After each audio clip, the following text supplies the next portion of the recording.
In this lesson, I'm going to explain how to do some basic animation in 3D space, plus do something called multiplaning. And multiplaning is when you have a number of objects in varying distances in Z space, some objects apparently closer to the viewer and some much farther away. And then you dolly or truck or pan across the front of those objects left to right, right to left, and the ones relatively close to the camera seem to move more compared to the objects farther away. So I'm going to show you multiplaning and basic animation here in this lesson. To follow along, go to Working Files, After Effects Projects, and open up 1702 3D Animation. We are going to work only in this first comp. This other comp is one where I've set up an entire example with an animation that you can follow along and see how it works. And this third one is that whole thing set up again, and if you want to work on it and set up your own animation inside there, you may. But we're going to go back to comp 1 here. What we have here are a couple of boys in this little forest.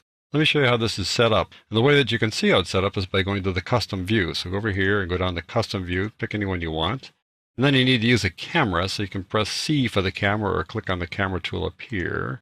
And now kind of pan around a little bit. And you can see what we have here. We have those trees on this green floor and the sky off in the distance. The green floor is just a green solid that I rotated on the x-axis. And the sky is something I made up using a number of clouds and a blue backdrop that I pre-comped and put in here for the sky. And it's way, way off in the distance. So we've got some trees here up close, and then the green goes off in the distance, and the sky is way, way back. And we want to have these boys walk through these trees, and while they do that, we want to pan across the trees. And the trees that are close to us will look like they're moving more than the trees farther away, as it should be when you are panning across something like this that has a 3D feel to it. Let's go back to the standard view, the active camera. This is what people see. The first thing you should do is do that panning, so then you can see how the boys will relate to the trees afterwards. So the way you set that up is by adding a null object layer. So you can go up to Layer, New, Null Object. So we're going to parent everything to the null object layer except for the sky, and then we're going to animate across. We're going to pan right to left using just the null object layer. So to set up everything like that, I've already got the parent column open. I'm just going to click on this first layer here and then shift click on the last one. Then I just need to drag one pick whip from the parent over here, the parent column, to the null object layer. And there we go. Now we've connected them all except for the sky. The sky is just going to sit back there and not move at all because it's so far back it really wouldn't be part of any multiplaning. I'm going to press F2 to deselect everybody. I click on the null object layer. And I'm going to look for that little XYZ thing so I can pan across, but there is no XYZ thing because it isn't 3D yet. You need to turn on 3D for it. And now it's ready to go. I want to pan across, so I'm going to hover over here till I see the X turn up. I'm going to just kind of pan across here and see how things look like that.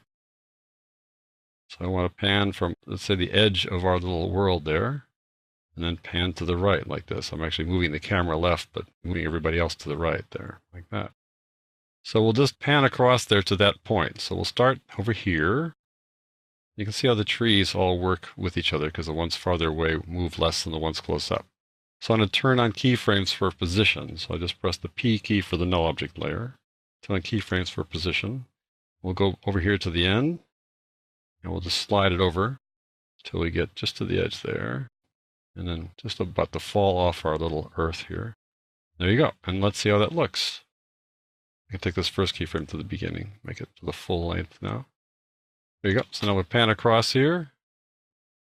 You'll see that the trees in front have more apparent motion than the trees in the back, those little guys back there. And the sky doesn't have any apparent motion at all. That's multiplaning on a very basic level. If you go to this next example over here, which is much more elaborate, you'll see that there are trees farther away and there's mountains off in the distance there. So there's a little bit more of that kind of multiplaning going on here. All right, let's go back to this first one. Now I want to animate the two boys. I'll have this first one come from off in the distance, and then we'll have them come toward the camera, and the other one walk kind of across, perhaps in front of them. So let's just set that first boy back a little way. So I've got the runner and the walking dog. So the runner, obviously, is this young man. We're going to put him back in Z space a little bit. So let me open up his position by pressing P. I also want to open up scale, so Shift S, because even though we're pushing him back and he'll get smaller, it's kind of good to make him even smaller as he goes farther away, just to have a greater perception of distance. So what I want to do is I want to push him back in Z space, and the greater the number, the larger the Z number, the farther away he is from our view. So I'm going to back him up by pressing this over here and dragging it back. Then go back, let's say, a long ways there. And now we're going to shrink him down a little bit, something less than 20%. There you go. Now he's pretty small. We can keyframe both of those things like that. And then go forward in time a bit. We're going to go kind of away from him now. We'll have him move to the left now a little bit. Oops, I got the tree instead. We'll click on the boy instead here. Sometimes it's tricky to get these guys. There we go. Now we got it. And I can bring him forward in Z space by making his number smaller for Z. Holding down the shift key as I bring him forward here a little bit. And we'll just leave it at that for the time being, and maybe bring up the scale a bit now too. More like 20%. There we go. Go a little bit farther here to the end. Have him kind of come over to the left with us. We'll just keep on dragging him over to the left, like so. Let's see if he goes behind the tree. We'll watch this. As he goes there, does he go behind the tree? There he goes, behind the tree there like that. And continues over to the left. Maybe we can send him back just a little bit here. We'll just make a larger number here and send him back.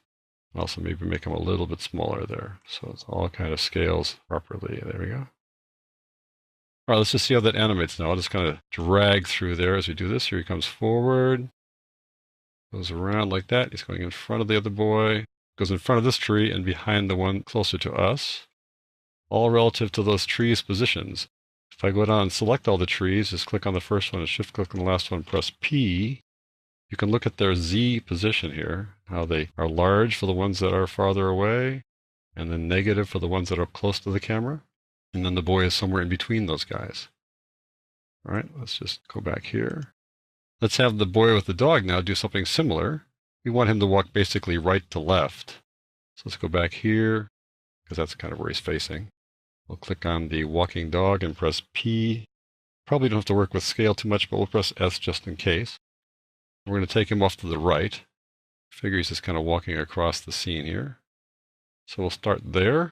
Turn on keyframes for that starting point. Like this. Let's just see how he relates to this little young man here as he's running. We'll bring this guy to the left now.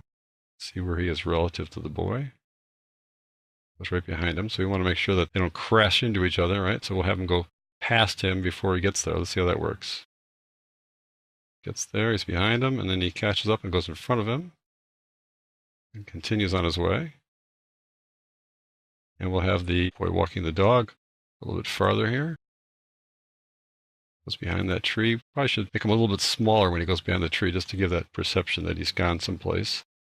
So we'll go back here and set the keyframe for scale to be the same as the one before by pressing the diamond. And then as he goes behind the tree, we'll shrink him down a little bit here. Just to give him a little perception of having gotten a little bit smaller there. We want to make sure he doesn't get tangled up in the roots. And go on to the end like this. Then we'll bring him to the left and maybe bring him forward a little bit here. Let's bring him up toward us by changing the Z value, making it smaller and bringing him forward a little bit, like so. Maybe scaling him up just a little bit there because he brought him up closer. Okay, let's see how that animates out then. What I'm going to do now is I'll just do a little RAM preview, then I'll get back to you in a second when it's done. Let's check that out and see how that looks. There you go. Like so. He walks in front of them, goes back. Very good. If we were to maintain the sort of realism of the boy running forward, we could have brought him farther toward the camera, but nevertheless, that looks pretty good. Now, the one other thing you can do when you're doing something like this is to create drop shadows. You can do drop shadows for every object in the scene here.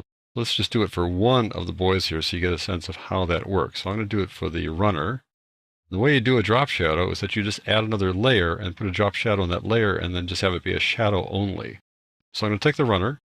I'm going to duplicate the runner by doing Control or Command D. It adds another instance of the runner there on top of the current runner.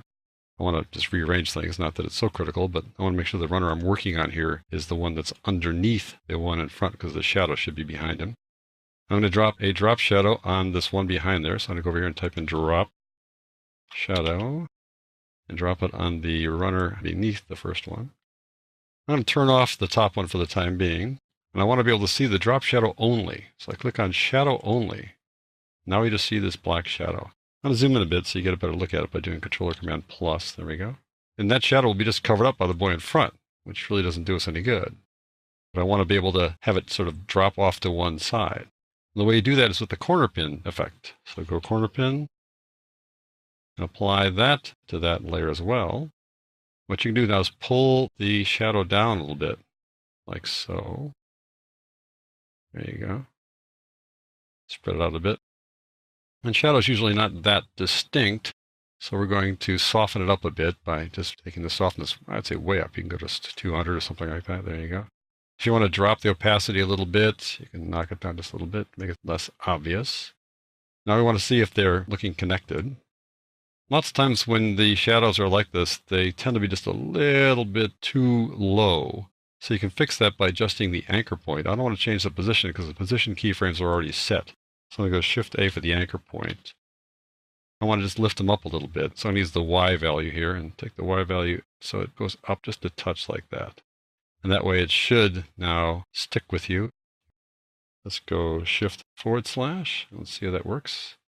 Pretty good. Notice how the shadow falls on other objects, including the trees as he goes by. That looks pretty cool. Shadow might be a little too distinct here, a little too dark, but I think you get the message as to how to do this. You can apply the shadow to the boy with the dog as well if you care to do that in this exercise. But let's move forward to the big exercise. This is what I did just to demonstrate how this works. Here's the whole thing with a different kind of a landscape to it.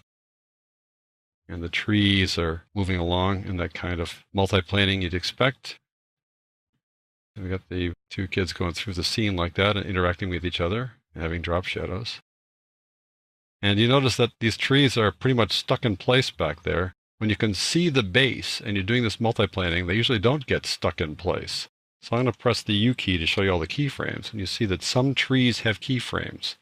The trees that have keyframes would have slid along the landscape as we did this multiplaning. If you can see the roots, they'll usually be sliding along because this ground here is not flat. This ground is not something they're resting on as if it goes off in the distance. This ground is standing straight up. If I go over here and take a look at the custom view, see the ground is vertical, not horizontal. So when you put a tree on it, you're not really putting a tree on it, you're putting a tree in front of it. So as you do the multiplaning, it looks like the tree is sliding across the ground. I'm going to go back to the active camera view. So to keep that from happening, you need to keyframe the trees. And so this tree, for example, is keyframed there, as are these trees back there. And they just compensate for the motion. It's easy to keyframe. You just put a keyframe at the beginning, and then when you're done panning across like this, just slide them over to where you need them, and they'll then fall into place and will just move along as if they're attached to the ground. So if you want to try this little project out, I've got it all set up over here. I've not keyframed the trees because you can't do that until you add the null object layer and animate that. And I've not added drop shadows here or animated the boys because you really don't want to animate them until after you animate the null object layer. But here it's all set up and ready for you to go. So that's how you do multiplaning and basic 3D animation here in After Effects.